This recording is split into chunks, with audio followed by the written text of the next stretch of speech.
नमस्कार, मैं हूं ब्रिजेश और आप देख रहे हैं एबीपी एंटरटेनमेंट। दोस्तों, महाराष्ट्र के बारामती में बुधवार को हादसे का शिकार हुए फ्लाइट अटेंडेंट पिंकी माली के पिता ने बताया कि उनकी बेटी ने आज उनसे बात करने का वादा किया था और यह कहते हुए वो फपक कर रो पड़े कि अब उनकी बातचीत उनसे कभी नहीं हो पाएगी।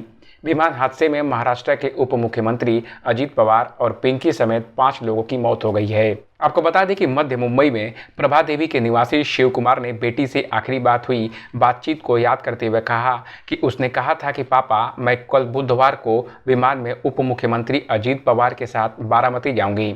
उन्हें वहां छोड़ने के बाद मैं नांदेड़ जाऊंगी और होटल पहुंचने के बाद आपसे बात करूंगी। पिंकी दिल्ली में स्थित वीएसआर वेंचर्स द्वारा संचालित लियर जेट 46 में अटेंडेंट थी, जो बारामती हवाई अड्डे पर उतरते वक्त दुर्घटनाग्रस्त हो गई।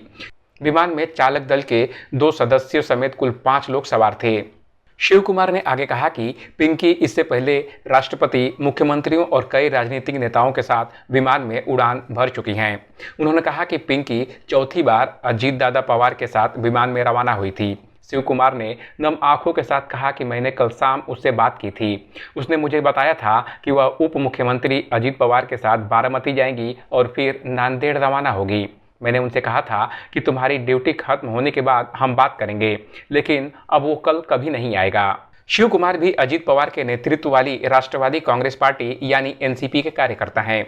उन्होंने कहा कि स्थानीय नेता समाधान सर्वांकर ने उन्हें विमान हादसे के बारे में बताया। उन्होंने कहा कि मैंने जैसे ही टीवी खोला, खबर देखकर मैं स्तब्ध रह गया। बाप और बेटी की 16 जनवरी को ही मुलाकात हुई थी, जब पिंकी नगर निकाय चुनाव में वोट डालने के लिए थाने से प्रभा देवी आई थी। उन्होंने कहा कि पिंकी पिछले 5 साल से अटेंडेंट के तौर पर काम कर रही थी। शिव कुमार ने कहा कि पिंकी ने अपना करियर एयर इंडिया से शुरू किया था और कुछ वर्षों बाद वह एक निजी चार्टर्ड फ्लाइट कंपनी में काम करने लगी थी। शिव कुमार ने कहा कि अजीत पवार के साथ हालिया उड़ान के दौरान मेरी बेटी ने उनसे शिकायत की थी कि वह पूरे महाराष्ट्र में यात्रा तो कर रहे हैं, लेकिन अपने एनसीपी कार्यकर्ता की ओर ध्यान नहीं दे रहे हैं।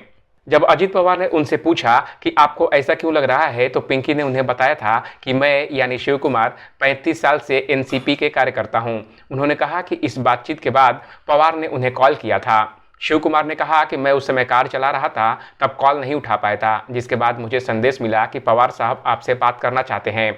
वह अब कॉल भी अब दोबारा नहीं आ पाएगी। इस दुखद हादसे पर आपका क्या कहना है, कमेंट कर हमें जरूर बताएं। टीवी और बॉलीवुड की दुनिया की तमाम अपडेट के लिए देखते रहिए एबीपी एंटरटेनमेंट।